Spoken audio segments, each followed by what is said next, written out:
Lockdown का सम्मान करते हुए कोरोना वायरस महामारी के विरोध में लॉकडाउन का कार्यक्रम सरकार द्वारा किया गया है, जो 3 मई तक चलने वाला है।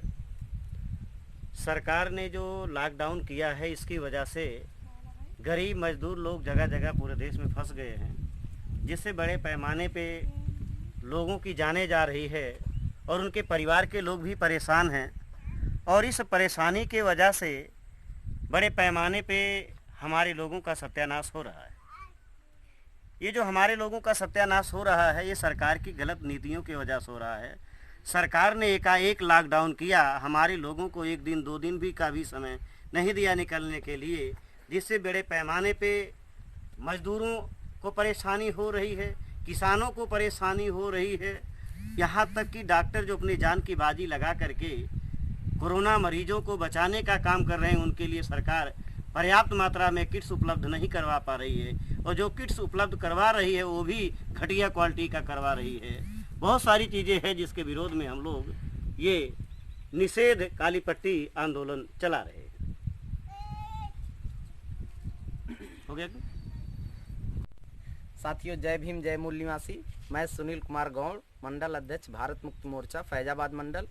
साथियों, अभी हम लोग काली पट्टी बांधकर फेसबुक, व्हाट्सएप, सोशल मीडिया पर सारे फ़ोटो अपलोड कर रहे हैं, और ये हम अपना जो विरोध है लॉकडाउन में, ये विरोध प्रदर्शन कर रहे हैं। और ये क्यों कर रहे हैं? क्योंकि हमारे बहुजन क्रांति मोर्चा के राष्ट्रीय संयोजक माननीय वामन मेश्राम जी ने 23 तारीख को इसका ऐलान किया। और ऐलान क्यों किया? सरकार जो कोरोना से लड़ने के लिए लॉकडाउन कर रही है, हम उसके समर्थन में, विरोध में नहीं है। लॉकडाउन के समर्थन में है, मास्क लगाना चाहिए इसके भी समर्थन में है। लेकिन जो सरकार की भेदभावपूर्ण नीति है, जैसे भेदभावपूर्ण नीति का मतलब जो विदेश में लोग फंसे हुए थे, अन्य देशों में लॉकडाउन किया गया तो उनको हवाई जहाज से भारत बुला लिया गया। अभी कोटा राजस्थान में जो पढ़ने वाले बच्चे थे, यूपी सरकार ने 300 बसें लगाकर उन सारे बच्चों को उनके घरों पर सुरक्षित पहुंचा दिया। हमें इसका भी विरोध नहीं है, लेकिन विरोध किस बात का है कि जो दिल्ली, मुंबई, गुजरात, हरियाणा, राजस्थान, मतलब इन शहरों में जो हमारे समाज के गरीब मजदूर वहां पर काम कर रहे हैं, उन मजदूरों के लिए सरकार ने कोई व्यवस्था नहीं किया, उनको लाने के लिए कोई व्यवस्था नहीं किया। एक तरफ सरकार है जो अमीरों को विदेश से ले आती है, और जो हमारे गरीब मजदूर अन्य शहरों में हैं उनके लिए कोई साधन नहीं मुहैया करा रही है, कोई व्यवस्था नहीं कर रही है। जिसका नतीजा ये है कि वो लोग वहाँ पर खाने के लिए मरने को जब विवश हुए तो लाखों की संख्या में पैदल घर हजारों किलोमीटर चल कर तमाम लोग आ रहे हैं, और अभी भी लाखों लोग अन्य शहरों में फंसे हुए हैं। मेरा सरकार से निवेदन है कि सरकार जो है इन मजदूरों को भी सही सलामत घर पर पहुंचाए। इसके लिए हम लोग हाथ में काली पट्टी बांधकर शांतिपूर्ण ढंग से मास्क लगाकर फोटो खींचकर सोशल मीडिया पर इसका विरोध दर्ज कर रहे हैं। हमारा बच्चा साहब आना चाहिए। सरकार से मैं यही निवेदन कर रही हूँ कि मेरा किस शहर में है? एक दिल्ली में है, एक हरियाणा में है। ये हमारा दोनों बच्चे यहाँ से आना चाहिए। सरकार से मेरी यही निवेदन है कि हमारा बच्चा हमारे घर पहुँचा। बात होती रहती है? हाँ, बात होती रहती है। खाने होने के लिए है कि नहीं? वहाँ खाने होने के लिए नहीं, जो पैसे कमाए वही खाते, खाने होने के लिए कोई व्यवस्था नहीं है वहाँ पर, सरकार दे ही नहीं रही है। यही बात है। अच्छा, नहीं, हमारे पास भी नहीं खाने के लिए, न खेत है, न बारी है, न कुछ नहीं। हम भी खेत तो भी नहीं है? नहीं, कुछ नहीं है खेत। अच्छा, तो कैसे घर परिवार चलता था? कैसे चलता है? ऐसे मेहनत करते हैं, ऐसे चलता है। तो अभी तो लॉकडाउन में मेहनत भी बंद हो गई। मेहनत भी बंद हो गई, सरकार ये भी बंद कर दिया है। खाने के लिए कुछ नहीं है, हम लोग ऐसे भूखे खा रहे हैं। एक बेला खा रहे हैं, दूसरे बेला उपवास कर रहे हैं। तो प्रधानमंत्री जी, मुख्यमंत्री जी से क्या कुछ कहना चाहती हैं? हम कहना यही चाहते हैं कि हमारा बच्चे लें, हमारे खाने के लिए, हमारे हर एक चीज़ के लिए व्यवस्था करें। हमें कोई रोजगार नहीं है, कोई कुछ नहीं, हम कैसे जिएंगे, कैसे खाएंगे, कैसे यहाँ पर रहेंगे? हमारा यही निवेदन है। साहब, हमारे सरकार से ही निवेदन है कि हमारा बच्चा लुधियाना में है, कंपनी बंद हो गई है, खाने के लिए मुहताज हुआ है। जब पैसा पहले का कमाया था वह खा रहा था, अब खाने के लिए एकदम नहीं, सरकार खाना भी नहीं दे रही।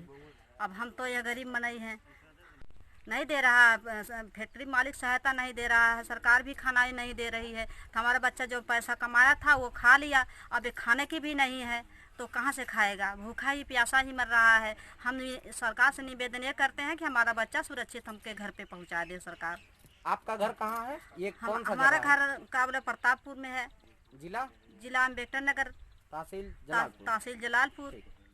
हमारा निवेदन सरकार से ये है कि हमारा बच्चा सुरक्षित हमारे घर पे पहुंचा दे। हमारा बच्चा भूखा मर रहा है, सरकार से कोनो लाभ नहीं मिल रही है, खाने की नहीं मिल रही है। जो पैसा कमाया था, कारखाना भी बंद हो गया, जो पैसा कमाया था वो रखा था वो सब खा लिया, अब खाना नहीं मिल रहा है उसको। साथियों, पूरे इंडिया में जो कोरोना के चलते महामारी है, तो केंद्र सरकार ने इसका जो लॉकडाउन किया है, इसका हम समर्थन करते हैं, सम्मान करते हैं। साथियों, विरोध इस बात की है कि गांव के नागरिक जब मार्केट जाते हैं जरूरी काम से, तो पुलिस प्रशासन द्वारा उन पर लाठियां बरसाई जाती हैं। इस बात का हम विरोध करते हैं। साथियों, यूपी गवर्नमेंट जो छात्र यूपी से राजस्थान में पढ़ने के लिए गए थे, यूपी गवर्नमेंट उन छात्रों को बस मुहैया करा करके उनके घर सुरक्षित भेजने का काम किया, इसका मैं समर्थन करता हूं। यूपी गवर्नमेंट बहुत सराहनीय काम किया। ठीक उसी प्रकार से जो यूपी के अलावा अदर स्टेट में गरीब मजदूर फंसे हुए हैं और अचानक लॉकडाउन की वजह से घर नहीं आ सके, उनको बस मुहैया करा करके उनके घर सुरक्षित भेजा जाए। साथियों, जो गरीब मजदूर बाहर गए हैं अदर स्टेट में, उनका कोई दोष नहीं है, कोई गलती नहीं है, लेकिन सरकार इस पर ध्यान देना चाहिए सरकार को कि उनको भी उनके घर सुरक्षित भेजा जाए। धन्यवाद। तो लॉकडाउन का सम्मान करते हुए काली पट्टी बांध करके हम विरोध करते हैं। जिस प्रकार से हमारे राष्ट्रीय अध्यक्ष बहुजन क्रांति मोर्चा के बामन मेश्राम साहब के आह्वान पर बहुजन क्रांति मोर्चा के लोग लॉकडाउन का सम्मान करते हैं, समर्थन करते हैं। धन्यवाद।